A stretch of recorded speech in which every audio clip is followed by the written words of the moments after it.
Welcome to Samba Samba. Enjoy the video. You start by confirming essential prerequisites: a Steam account linked to Cs2, Steam Guard active, and your email verified so progression registers.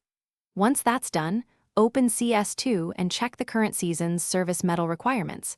Some seasons display total hours or rank thresholds. Then begin the first actionable step.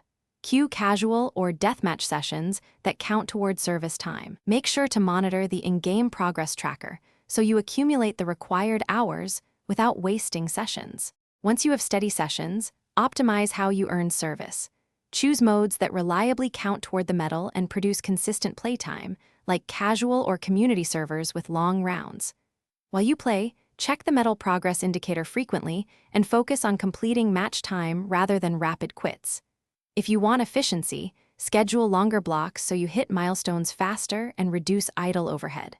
Also, keep Steam Guard active and don't switch accounts mid-season, because progression links to your main profile. As you near completion, verify the medal unlocks in your profile and claim any associated season rewards. If the medal doesn't appear, first recheck the in-game tracker and your Steam inventory. Sometimes rewards take a short sync. If progress is missing, gather match ID, timestamps, and screenshots before contacting Cs2 support so you can file a concise claim. One key troubleshooting tip: do not remove or reinstall local files until support asks, and provide clear evidence to expedite recovery. Thanks for watching. Consider subscribing if we helped you.